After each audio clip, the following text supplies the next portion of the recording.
Hey, what's up guys? Anton here from Dropship Lifestyle. Just wanted to hop on for this episode of Dropship Weekly. First of all, say Happy New Year. I'm recording this on, I think it's January 2nd. And the reason I wanted to make this specific video today, all about goal setting and how to actually accomplish things, is because I've seen a lot of similar videos like this popping up, right? It's New Year's, so on YouTube, everybody's making all these videos. Hey, here's how to have an amazing 2019. Do this to make your 2019 the best one ever, and so on and so on and so on.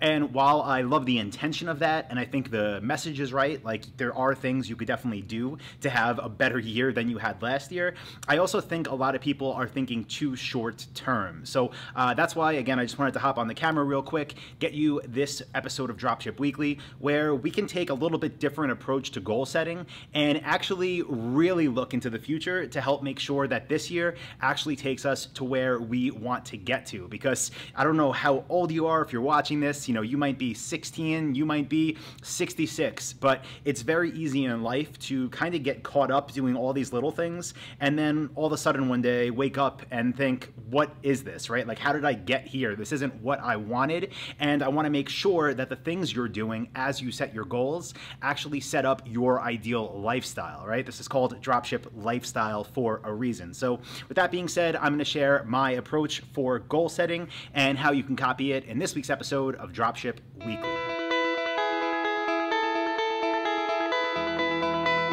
So you'll notice on my little whiteboard up here, it starts off by saying in 20 years. And yes, this is actually about setting your goals from 20 years from now so that we can work backwards. And I'll tell you, I'm like, I don't even know, I'm 34 or 35 years old right now. I think I'm 34. And I never did this until earlier this year, or I should say last year in 2018.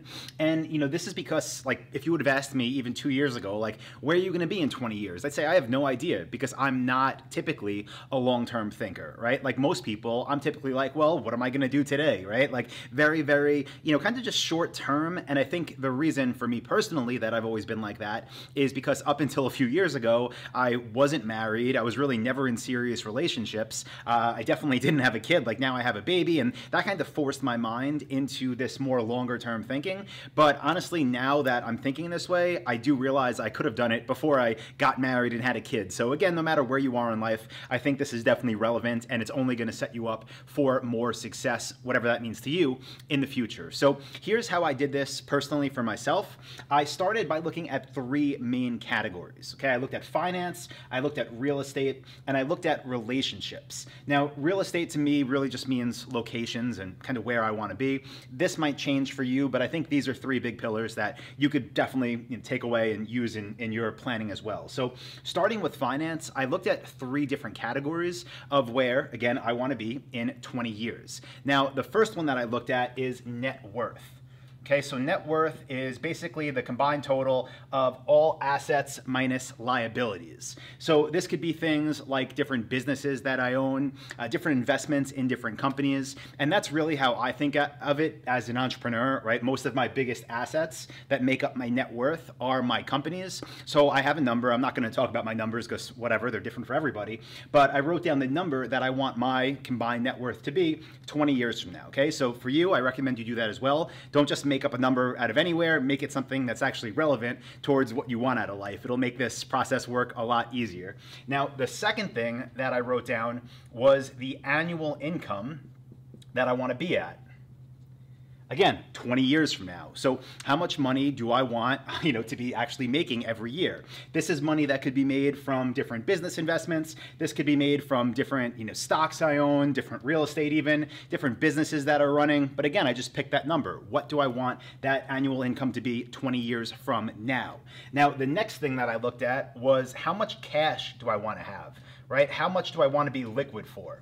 And for that one, again, I just picked a number that I would feel comfortable 20 years from now having, that if I needed it, I could just pull that cash out and boom, it's right there in front of me. So again, these are things I recommend you do for yourself. And you know what? You should be thinking big here. I will say that. Don't make up numbers, again, just to make them up, but this is 20 years from now. And there's one quote that I've heard forever online, and it's that us as humans, right? We grossly overestimate how much we could accomplish in a short amount of time, But on the other hand, we also grossly underestimate what we could do over the long term. So again, 20 years is a long time. And if you're making progress 365 days a year for 20 years, then yeah, you could set some pretty aggressive targets for yourself. And it'll also help you with your thinking, which we'll get to in a little bit. But the next section that I looked at for me was real estate. And at this point, I've never owned real estate in my life. I rent because I could write part of it off, honestly, and because I move around a lot. But in 20 years from now, I do want to own real estate, right? So for me, I want 2 different properties. My primary residence is going to be a New York City penthouse on Central Park. So I have that on my list, right? Again, I'm not going to buy it now. I'm not going to buy it in 5 years. I'm not going to buy it in 10 years. Maybe in 15 years or so, we'll see. But I'll have that in 20 years. Now, I also want a second home. And this is, again, more of just like a lifestyle thing. And I want that to be a villa in Italy. So I'm just going to write that here, villa in Italy. And now, boom, that's on my list. I know it's something I want, a place I could spend different seasons at, a place family can come and visit, a place I can meet with friends and business associates. So now, boom, that's on my list, right? Now, the next thing that I looked at was relationships. And relationships is things, obviously, like, do you want to be married? Do you want to be single? How many kids do you want to have? How much time do you want to be able to spend with your family? Honestly, like, I put that in relationships. So you can kind of think of like time, freedom can go into here. Because like some people, right, can build businesses that require them to work 80 hours a week, but those businesses can provide them with maybe their income goals, the penthouse they want, the villa they want, but they're not going to have any time for their relationships. So you really have to think about this. Do you want to build yourself into something where you are just, that's it, you're a worker, you're Gary Vee style, where you're on the road and on planes and really not having much family time so that you can grow this thing? Is that what you want? If so, go for it. If not, better not make the choices now that will lead you to be there in the future. So again, this is kind of like a brief overview.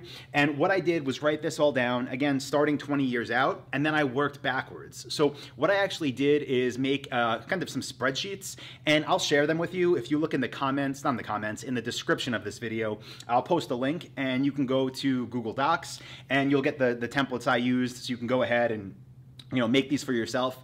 But again, I think doing this is a lot better than just saying, okay, it's 2019, and I want to make $300,000, right? Because while that's cool, okay, then what about next year? Do you just start over? What if you don't hit your goal? Did everything fail? How are you gonna make that money? Is it gonna set you up to have the real estate you want and the future income you want? And is it gonna set you up to have the time and the freedom you want and maybe the family? Well, like, are you making the right decisions, right? Not just for 2019 so you could have your best year ever, but so 20 years from now, when you are whatever age, you can look back and be like, I did it. Like, this is what I wanted and I made my life for myself, rather than working on these micro goals with no real big picture thinking. So again, this has been super helpful to me, something I didn't do for the first 33 years of my life, but has been very helpful since I put it in place. Now, what I'll say is if you're watching this and you're like, brand new, you've never built a business yet, this still is important, but kind of when you're getting up and running, do what you got to do to start building a bankroll.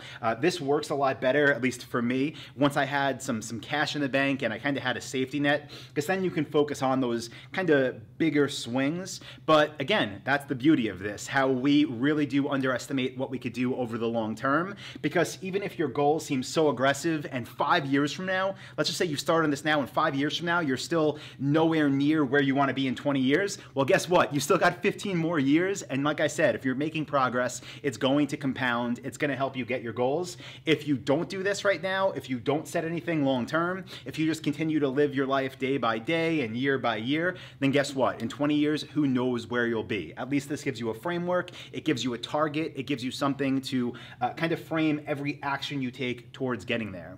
I also did a podcast, I don't know, maybe 6 months ago or so, and I talked a lot about kind of crossing things off. That's actually the name of the episode, called Cross It Off. I'll link to it below this video as well. And when you do something like this, you have these set targets. What's good is it'll also help you make better decisions by crossing off all the things that you don't need to do because they're just not helping you get to your goals. So kind of eliminating a lot of distractions, again, staying on task staying on target, saying no to the opportunities that won't help you, and saying yes and seeing more of the ones that will get you to where you want to be. So that being said, guys, hope you found this useful. I will link to those documents below this video. If you did get value, please give this video a thumbs up. If you like the channel, please subscribe. And if you know anybody that would benefit from this, please do share it with them. Just copy and paste the YouTube link, send it over their way, because yeah, I want people to actually get what they want out of life, right? Because trust me, it goes by fast, especially once you hit 30. So yeah, guys, that's it. I will see you next week for Dropship Weekly. Again, have a great 2019, and I'll talk to you all soon.